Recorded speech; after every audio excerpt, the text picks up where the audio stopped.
which is my brand.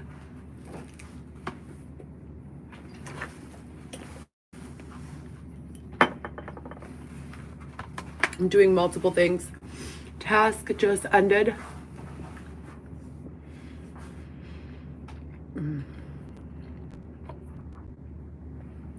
Yum.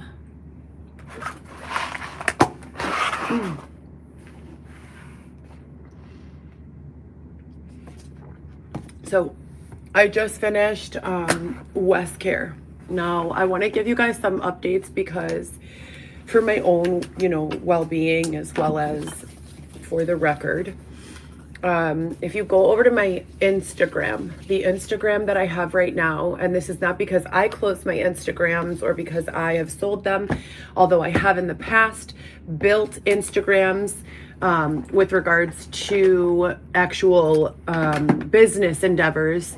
When I was helping businesses go from brick and mortar to an online integration in the past, it would be common for me to suggest and teach them how to build Instagram accounts, and also other people, other social media influencers or marketing gurus.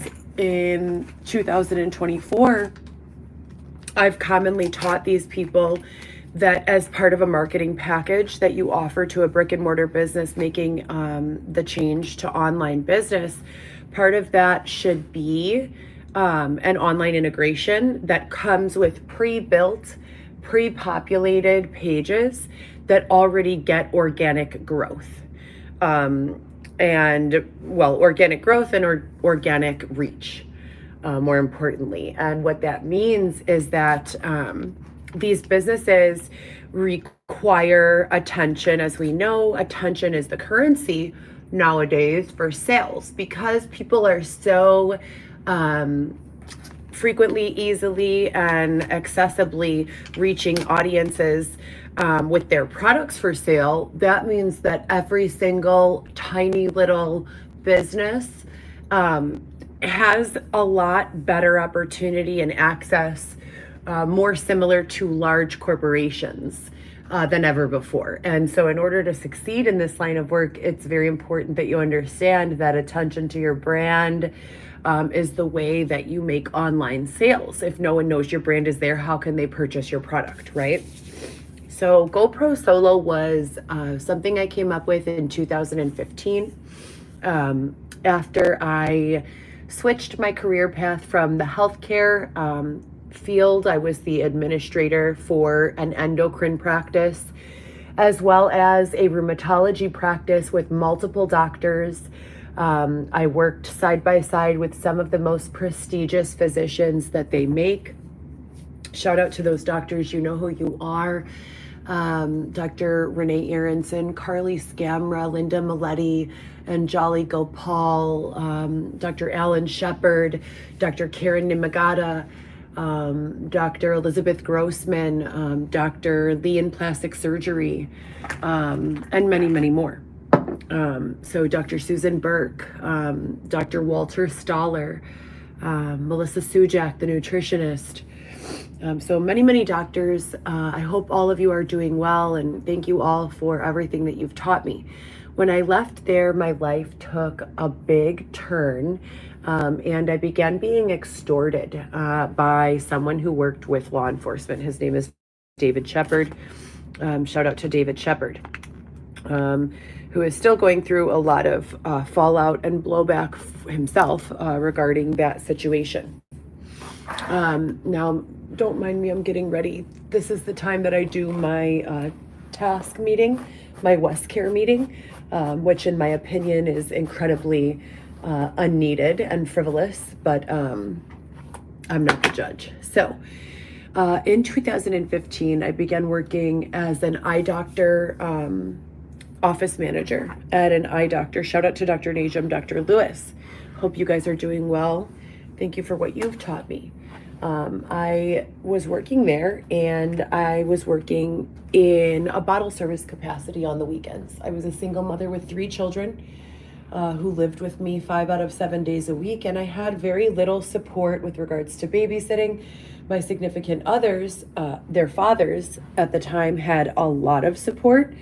Hispanic traditional families living in a multi-generational household, so they had a lot of, just hands-on support, brothers and mothers and fathers and grandpas and all of that in the same household. I did not. I lived alone with my children in the northwest side of Chicago, the Portage Park area.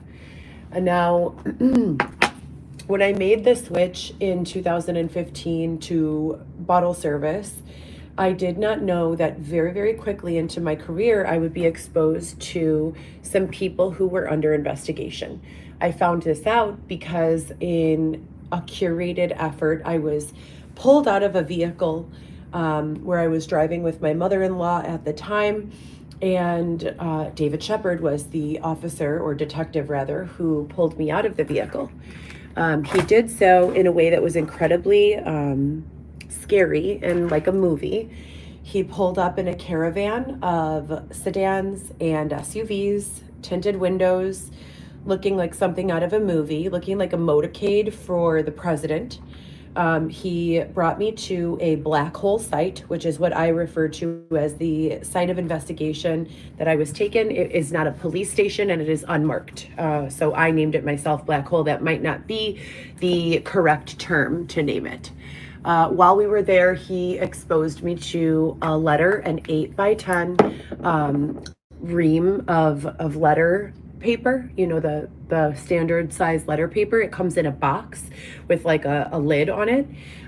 He exposed me to a box, that size box, filled with photographs of people that he was trying to, investigate or charge, or I don't really know his intentions. In showing me the photographs, he named all of the people and told me that he knew that I had contact with those people through my job in bottle service and promotions in the nightlife. He told me that I would continue contact with those people and that I would continue to text and call him on a regular basis and give him updates and reports about what was going on. I was fresh out of the healthcare industry, had only been in a bar or club prior to that twice in my life. Once to Bon V for just kind of, a night out with this girl, Rebecca, who I knew. And once to the club was Paris, Studio Paris, for my little sister's birthday. Oh, and a third time to a club called Zentra with a girl named Shirley and Adelina. That was the only time. I was 27 years old. Those were literally the only times I had ever been to a club. So I wasn't really the type. I was a non-drug user, had never tried most drugs, had never really drank to get drunk, shit-faced as they call it. And I was just very inexperienced. I was terrified.